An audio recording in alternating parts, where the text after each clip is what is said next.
Hi friends, அனைவருக்கும் வணக்கம். இந்த வீடியோவில் என்ன பார்க்க போகிறோம்னு பார்த்தோம்னா, முதலமைச்சரின் 5 லட்சம் ரூபாய் மருத்துவ காப்பீடு திட்டம். இந்த திட்டத்தில் யார் அப்ளை பண்ணலாம், எப்படி அப்ளை பண்ணலாம் அப்படிங்கிற முழு விவரத்தையும் தான் இந்த வீடியோவில் பார்க்க போகிறோம். இந்த வீடியோ உங்களுக்கு ரொம்ப யூஸ்ஃபுல்லாக இருக்கும். இந்த வீடியோவை முழுசாக பாருங்கள்.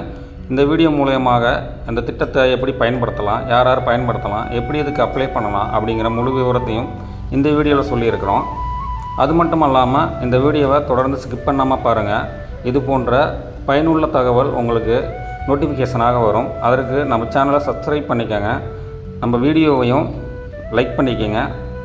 இந்த வீடியோ உங்களுக்கு பிடிச்சிருந்தால் உங்களோட நண்பர்களுக்கும் ஷேர் பண்ணுங்கள். சரி, வாங்க வீடியோக்குள்ளே போகலாம்.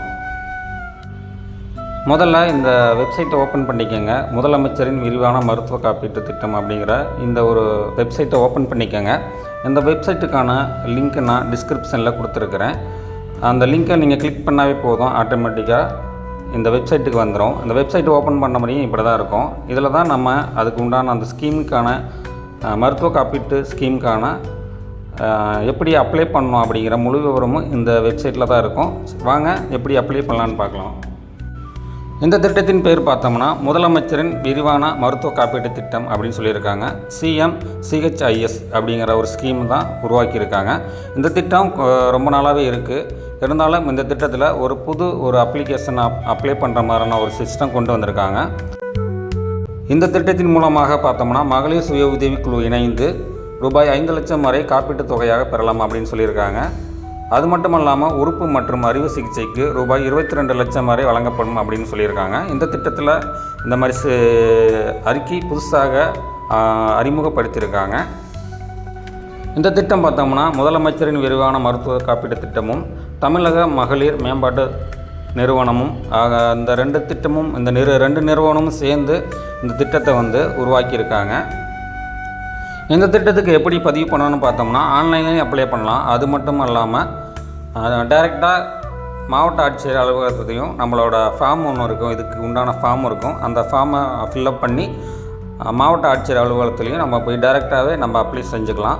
அதுக்கான எப்படி அப்ளை பண்ணணும் அப்படிங்கிற முழு விவரத்தையும் இதில் சொல்லியிருக்காங்க. அது மட்டும் இல்லாமல் இலவச தொலைபேசி எண்ணும் கொடுத்துருக்காங்க. கீழே தெரிகிற இந்த இலவச தொலைபேசி எண்ணையும் தொடர்பு கொண்டு அவங்கக்கிட்ட எப்படி என்ன மாதிரியான அப்ளிகேஷன் ஃபில் பண்ணலாம், எப்படி அதில் ஏதாவது டவுட் இருந்துச்சுனாலும் கேட்டுக்கலாம், எங்கே எப்படி அப்ளை பண்ணணும் அப்படிங்கிற முழு விவரத்தையும் இந்த இலவசமான தொலைபேசி எண்ணை தொடர்பு கொண்டு அதுக்கு உண்டான சந்தேகங்களை நம்ம தீர்த்துக்கலாம். அது மட்டும் இல்லாமல் கீழே மெயில் ஐடியும் கொடுத்துருக்காங்க. அந்த மெயில் ஐடியும் நம்ம மெயில் பண்ணி நம்மளோட டவுட்டுகள் என்னென்னா அதில் கேட்டு தெரிஞ்சுக்கலாம். சரிங்க, இப்போ அடுத்தது ஆன்லைனில் எப்படி அப்ளை பண்ணலாம் அப்படிங்கிற ஒரு டீட்டெயிலாக பதிக்கு பார்க்க போகிறோம். இந்த வெப்சைட்டில் என்ரோல்மெண்ட் அப்படிங்கிற ஒரு ஆப்ஷன் இருக்குது பார்த்தீங்களா, அந்த ஆப்ஷனை நம்ம கிளிக் பண்ணிக்கலாம். இதில் என்ரோல்மெண்ட் ஃபார்ம் அப்படின்னு இருக்கும் பாருங்கள், அந்த என்ரோல்மெண்ட் ஃபார்ம் அந்த ஆப்ஷனை கிளிக் பண்ணிக்கலாம். அந்த ஆப்ஷனை கிளிக் பண்ணி என்ரோல்மெண்ட் ஃபார்ம் அந்த ஆப்ஷனை கிளிக் பண்ணதையும் நமக்கு ஃபார்ம் வியூ ஆகும். ஃபார்ம் இப்படி தான் இருக்கும். இந்த ஃபார்ம் இப்போதைக்கு அப்டேட் பண்ணியிருக்கிற ஒரு நியூ வெர்ஷனாக இருக்கும். இதுக்கு முன்னாடி இந்த அப்ளிகேஷன் பார்த்தோம்னா இதுக்கு உண்டான ஃபார்ம் பழைய வெர்ஷன் வேறு மாதிரி இருக்கும். இதில் புது வெர்ஷன் விட்ருக்காங்க, புது ஃபார்ம் கொடுத்துருக்காங்க. இந்த ஃபார்மில் ஒரு சில ஆப்ஷன் சேர்த்துருப்பாங்க. இதுதான் இப்போதைக்கு புதிய ஃபார்மாக அறிமுகப்படுத்தியிருக்காங்க. இந்த ஃபார்மை தான் நம்ம ஃபில்லப் பண்ணி நம்ம அப்ளிகேஷன் அப்ளை பண்ணுற மாதிரி இருக்கும். இந்த ஃபார்மில் பார்த்தோம்னா என்னென்ன சொல்லியிருக்காங்கன்னு பார்த்தோம்னா முதலமைச்சரின் விரிவான மருத்துவ காப்பீட்டு திட்டம் அப்படின்னு ஹெட்லைன், அதுக்கு உறுப்பினர் விண்ணப்ப படிவம் கொடுத்துருக்காங்க. கீழே பார்த்தோம்னா இதில் உள்ள ஆப்ஷன் மட்டும் ஃபில்லப் பண்ணால் போதும். ஃபஸ்ட்டு குடும்பத் தலைவரின் பெயர், அடுத்து கணவர் அல்லது தகப்பனார் பேர், ரேஷன் கார்டு அதில் குடும்பத் தலைவர் பேர் இருக்கும் பார்த்தீங்களா, அந்த பேர் தான் போடணும். அடுத்தது ஆனா பெண்ணா அது போட்டுக்கணும். பிறந்த தேதி அல்லது வயது கேட்டிருக்காங்க, அது போட்டுக்கலாம். தொழில் கேட்டிருக்காங்க, அதுவும் போட்டுக்கணும். அடுத்து வகுப்பு கேட்டிருக்காங்க, என்ன கம்யூனிட்டி அப்படிங்கிறத இதில் மென்ஷன் பண்ணணும் அப்படின்னு சொல்லியிருக்காங்க. அடுத்து குடும்ப அட்டை எண், ரேஷன் கார்டு நம்பர் கேட்டிருக்காங்க. அடுத்ததாக ரேஷன் ஷாப் நம்பர் கேட்டிருக்காங்க, அதாவது ரேஷன் கார்டோட கடை எண் கேட்டிருக்காங்க. அடுத்து ஆதார் எண் கேட்டிருக்காங்க. அடுத்து நிரந்தர முகவரி கேட்டிருக்காங்க. நிரந்தர முகவரியில் பார்த்தோம்னா கதவிலக்கம், தெரு, ஊர், மாவட்டம், வட்டம் இதுதான் கேட்டிருக்காங்க. அடுத்து பின்கோட் நம்பர், தபால் பின்கோட் நம்பர் கேட்டிருக்காங்க. அடுத்ததாக பார்த்தோம்னா குடும்ப உறுப்பினர் விவரம் அப்படி கேட்டிருக்காங்க. நம்ம குடும்பத்தில் அந்த ரேஷன் கார்டில் என்னென்ன பேர் இருக்கோ, எத்தனை பேர் சேர்த்துருக்காங்களோ அத்தனை பேரோட எத்தனை பேர் இருக்காங்க, உறுப்பினரோட பேர் கேட்கணும். ஆனா பெண்ணா, அவங்களோட வயது என்ன, உறவு முறை என்ன அப்படிங்கிறத சேர்த்துக்கணும். எத்தனை ஃபேமிலி மெம்பர் இருக்காங்களோ அத்தனை ஃபேமிலி மெம்பரையும் இதில் நேமையும் அவங்களோட வயது, ஜெண்டர் அண்ட் உறவு முறை என்னவோ அதை வந்து இதில் மென்ஷன் பண்ணணும் அப்படின்னு சொல்லியிருக்காங்க. அடுத்ததாக பார்த்தோம்னா, நான் மற்றும் எனது குடும்ப உறுப்பினர்கள் அரசு ஊழியர் அல்லது அரசு ஊழியர் ஓய்வூதியம் பெறுவோரோ அல்ல அப்படின்னு சொல்லி கேட்டிருக்காங்க. அது இந்த ஆப்ஷனில் இருக்கிறவங்க மட்டும்தான் இதில் வந்து அப்ளை பண்ண முடியும். அதாவது கவர்மெண்ட் ஜாப்பில் இருக்கிறவங்களோ, பென்ஷன் வாங்குறவங்களோ, அவங்க ஃபேமிலியில் இருந்தால் அவங்க வந்து இதுக்கு வந்து அப்ளை பண்ணக்கூடாது அப்படின்னு சொல்லியிருக்காங்க. அவங்களோட விண்ணப்பம் வந்து நிராகரிக்கப்படும் அப்படின்னு சொல்லியிருக்காங்க. அடுத்ததாக கீழே பார்த்தோம்னா, உறுதியளிக்கிறேன் அப்படின்னு சொல்லி உறுப்பினரோட கையொப்பம் கேட்டிருக்காங்க, அல்லது கையொப்பம் அல்லது பெருவுரை ரேகை கேட்டிருக்காங்க. இது மட்டும்தான். அடுத்துக்கு கீழே பார்த்தோம்னா, அங்கீகரிக்கப்பட்ட அலுவலர் சான்று. இது வந்து விஓஓ அவர்கள்ட்ட போய் இந்த ஃபார்மை வந்து ஃபில்லப் பண்ணி நம்மளோட ஆண்டு வருமானம் எவ்வளோன்னு சொல்லி அவங்கக்கிட்ட கையெழுத்து வாங்கி, அதுக்கப்புறம் டேட்டு, கீழே வந்து என்ரோல்மெண்ட் அதெல்லாம் கேட்டிருக்காங்க. அதெல்லாம் வந்து அவங்களே விஓஓவே அவங்களே வந்து சைன் போட்டு தந்துடுவாங்க.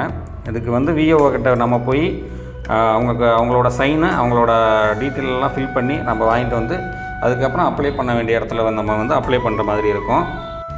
இதில் முதல் தகவலாக என்ன சொல்லியிருக்காங்கன்னு பார்த்தோம்னா, ஆண்டு வருமானம் பார்த்தோம்னா 1,20,000 குறைவானவர்களுக்கு மட்டும்தான் இந்த காப்பீட்டு திட்டம் அப்படின்னு சொல்லியிருக்காங்க. இந்த திட்டம் பார்த்தோம்னா ஆண்டு வருமானம் 1,20,000 கம்மியாக இருக்கணும், அதை விட கம்மியாக இருக்கணும் அப்படின்னு சொல்லியிருக்காங்க. அவங்களுக்கு மட்டும்தான் இந்த திட்டம் வந்து, இந்த காப்பீட்டு திட்டம் வந்து செல்லுபடியாகும் அப்படிங்கிறத மென்ஷன் பண்ணியிருக்காங்க. உங்களுடைய ஆண்டு வருமானம் 1,20,000 கம்மியாக இருந்துச்சு அப்படின்னா இந்த திட்டத்தில் வந்து நீங்கள் வந்து விண்ணப்பிக்கலாம். இந்த திட்டத்துக்கு நீங்கள் விண்ணப்பிச்சுக்கலாம். இந்த ஃபார்மை நீங்கள் பிரிண்ட் அவுட் எடுத்துகிட்டு போயிட்டு விஓஓ ஆஃபீஸ்க்கு போகும்போது ரேஷன் கார்டு, ஆதார் கார்டு இதெல்லாம் எடுத்துக்கிட்டு போகும்போது அவங்க விஓஓ செக் பண்ணிவிட்டு உங்களுக்கு சைன் போட்டு தருவாங்க. சைன் போட்டு கொடுத்ததுக்கப்புறம் நம்ம வந்து கலெக்டர் ஆஃபீஸில் தான் இது வந்து கொடுக்குற மாதிரி இருக்கும். அவங்க அங்கே எந்தெந்த மாவட்டமோ அந்தந்த மாவட்ட கலெக்டர் ஆஃபீஸ்க்கு போய் அதுக்குன்னு தனியாக ஒரு செக்ஷன் இருக்கும். அந்த செக்ஷனில் போய் இந்த ஃபார்மை கொடுத்தாவே போதும், அவங்களே வாங்கிக்கிட்டு அதுக்கப்புறம் நமக்கு என்ன நோட்டிஃபிகேஷனோ அதை வந்து தெளிவுபடுத்துவாங்க.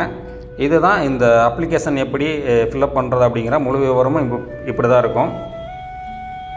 அவங்க அப்டேட் பண்ணது நம்மளோட மொபைலுக்கு இல்லைனா ஏதோ ஒரு இன்ஃபர்மேஷன் வந்ததுக்கப்புறம் நம்ம வந்து ஆன்லைன்லேயே கார்டு டவுன்லோட் பண்ணுற மாதிரி தான் இருக்கும். ஆன்லைனில் நம்ம வந்து அதுக்கு உண்டான காப்பீட்டு திட்டத்துக்கு உண்டான கார்டு நம்ம வந்து ஆன்லைன்லேயே டவுன்லோட் பண்ணிக்கிற மாதிரி தான் இருக்கும். நமக்கு கார்டு வந்துருச்சா, நம்மளோட ஐடென்டி கார்டு வந்துருச்சா என்னென்னு எப்படி செக் பண்ணலான்னு பார்த்தோம்னா, இதே வெப்சைட்டில் கீழே மெம்பர் சர்ச் அப்படின்னு ஒரு ஆப்ஷன் இருக்கும். அந்த ஆப்ஷனை கிளிக் பண்ணாவே போதும், இந்த மாதிரியான ஒரு பேஜ் ஓப்பன் ஆகும். இதில் உள்ள டீட்டெயிலை நம்ம ஃபில் பண்ணாவே போதும்.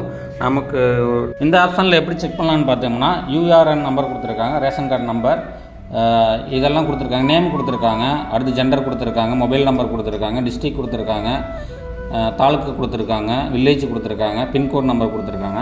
இதில் ஏதாவது ஒரு ஆப்ஷன் நம்ம ஃபில் பண்ணாவே போதும். அதில் வந்து நமக்கு கார்டு வந்துருச்சா இல்லையா அப்படிங்கிற டீட்டெயில் வந்து இதில் வந்துடும். எக்ஸாம்பிளுக்கு பார்த்தோம்னா, வில்லேஜ் நம்ம டைப் பண்ணோம்னா அந்த வில்லேஜில் யார் அப்ளை பண்ணியிருக்காங்களோ அவங்களுக்கு கார்டு வந்திருக்கா அப்படிங்கிறது வந்துடும். அப்படி இல்லை டிஸ்ட்ரிக்டை நம்ம சூஸ் பண்ணோம் அப்படின்னா அந்த டிஸ்ட்ரிக்டில் யாருக்கு வந்திருக்கு அப்படிங்கிற முழு விவரமும் வரும். அல்லது பின்கோட் நம்பர் அதை டைப் பண்ணோம்னா போதும், அதுக்கு உண்டானது வந்துடும். அதில் ஏதாவது ஒரு ஆப்ஷன் நம்ம கொடுத்தாவே போதும். Mobile number, ration card number, URN number அல்லது ஜெண்டர், இதில் எது வேணாலும் நம்ம ஏதாவது ஒரு ஆப்ஷன் கொடுத்தாவே போதும். அல்லது எல்லா ஆப்ஷனுமே கரெக்டாக கொடுத்தாலும் சரி, கொடுத்துட்டு சர்ச் ஆப்ஷனை நம்ம கிளிக் பண்ணாவே போதும். அதில் நம்மளோட நேம் வந்திருக்கா இல்லையா அப்படிங்கிறத முழுசாக நம்ம செக் பண்ணிக்கலாம். செக் பண்ணிக்கிட்டு நம்ம அப்படியே ஆன்லைன்லேயே நம்ம வந்து டவுன்லோட் பண்ணிக்கிற மாதிரி தான் இருக்கும். அதில் சரியான ஆப்ஷன் நம்ம கிளிக் பண்ணிதும் கீழே இந்த மாதிரி தான் அவங்க நமக்கு வந்து கார்டோட நேம் நம்பரோட ஓப்பன் ஆகும். அந்த நம்பர் மேலே நம்ம கிளிக் பண்ணவே போதும், முழு கார்டோட பிரிண்ட் அவுட் வர மாதிரி நமக்கு வந்துடும்.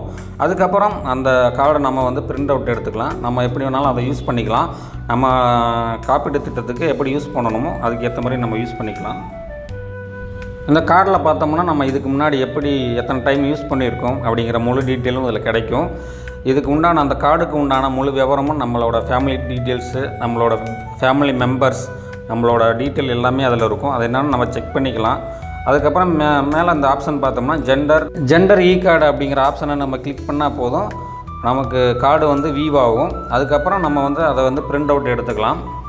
வேறு ஒரு ஆப்ஷன் மூலயமா கிளிக் பண்ணணும் அப்படின்னா அதில் போனோம்னா மெம்பர்ஸ் அப்படிங்கிற ஒரு ஆப்ஷன், என்ரோலில் போனோம்னா மெம்பர்ஸ்னு ஒரு ஆப்ஷன் வரும். அந்த ஆப்ஷனில் கிளிக் பண்ணாவே போதும். அதுலேயும் இதே மாதிரி ரேஷன் கார்டு, யூஆர்என் நம்பர் அப்படிங்கிற ஒரு இதெல்லாம் 2 ஆப்ஷன் காட்டும். அந்த 2 ஆப்ஷனில் எது நம்ம கிளிக் பண்ணாலும் சரி, டைப் பண்ணிவிட்டு கீழே கேப்சா கோடு இருக்கும். அந்த கேப்சாவை கொடுத்து சர்ச் கொடுத்தோம்னா நமக்கு வந்து கார்டு வந்து காப்பீட்டு திட்டத்துக்கான கார்டு வந்து வியூ ஆகும். அதையும் நம்ம டவுன்லோட் பண்ணிக்கலாம். அடுத்ததாக அடிஷ்னலாக ஒரு ஆப்ஷன் என்ன கொடுத்துருக்காங்கன்னு பார்த்தோம்னா, என்ரோல்மெண்ட் அப்படிங்கிற ஆப்ஷனில் வந்தோம்னா, என்ரோல்மெண்ட் அப்படிங்கிற ஆப்ஷனில் வந்ததுக்கப்புறம் அதில் பார்த்தோம்னா மினிமல் ஹெல்த் ரெக்கார்டு அப்படிங்கிற ஒரு ஆப்ஷன் வரும். அந்த ஆப்ஷனை நம்ம கிளிக் பண்ணோம்னா போதும். அதுக்கப்புறம் அதில் வந்து யூஆர்என் நம்பர் கேட்டிருக்கு, கீழே மொபைல் நம்பர் கேட்டிருக்காங்க, ரேஷன் கார்டு நம்பர் கேட்டிருக்காங்க.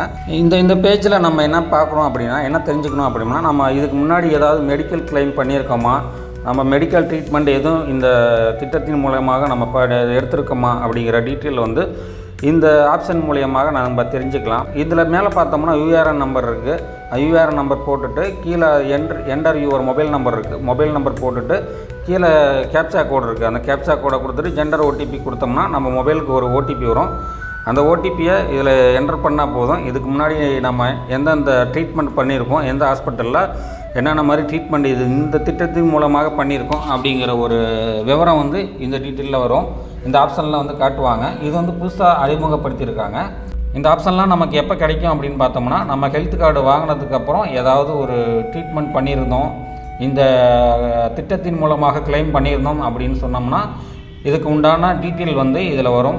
இதுக்கு சைடில் பார்த்தோம்னா டவுன்லோட் ஆப்ஷன் இருக்கும். டாக்குமெண்ட்டு நமக்கு என்னென்ன ட்ரீட்மெண்ட் பண்ணியிருக்கோமோ அதுக்கு உண்டான டீட்டெயில் நம்ம வந்து டவுன்லோட் பண்ணி நாமளே பார்த்துக்கலாம் அப்படிங்கிற ஒரு ஆப்ஷன் இதில் வந்து கொடுத்துருக்காங்க.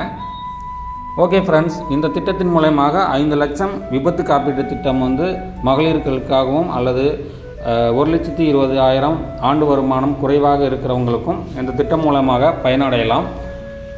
இந்த திட்டத்தின் மூலமாக யார் யார் எலிஜிபிள் இருக்காங்களோ அவங்களுக்கு வந்து இந்த தகவலை வந்து சொல்லுங்கள். தகுதி இருக்கிறவங்க இந்த திட்டத்தின் மூலமாக பயன்பெறலாம். விபத்து காப்பீட்டு திட்டம் வந்து ரொம்ப முக்கியமானது, நம்ம வாழ்க்கையில் வந்து ரொம்ப முக்கியமானது. இந்த திட்டத்தை வந்து கவர்மெண்ட் வந்து இலவசமாக கொடுக்குது அப்படின்னம்னா அதை வந்து நம்ம பயன்படுத்திக்கணும். எலிஜிபிள் கேண்டிடேட் எல்லாருமே இதை பயன்படுத்திக்கோங்க. இது வந்து நம்ம லைஃபுக்கு ரொம்ப முக்கியமான ஒரு ஆப்ஷனாக இருக்கும். இந்த தகவல் உங்களுக்கு பிடிச்சிருந்துச்சு அப்படின்னா இந்த வீடியோவை லைக் பண்ணுங்கள், நம்ம சேனலை சப்ஸ்கிரைப் பண்ணுங்க, உங்களோட ஃப்ரெண்ட்ஸுங்களுக்கும் இந்த தகவலை வந்து ஷேர் பண்ணுங்கள். அது மட்டும் இல்லாமல் நம்ம வீடியோவும் லைக் பண்ணுங்கள், ஷேர் பண்ணுங்கள், நம்ம சேனல் சப்ஸ்கிரைப் பண்ணிக்கோங்க. மீண்டும் வேறு ஒரு வீடியோவில் சந்திக்கலாம். நன்றி, வணக்கம்.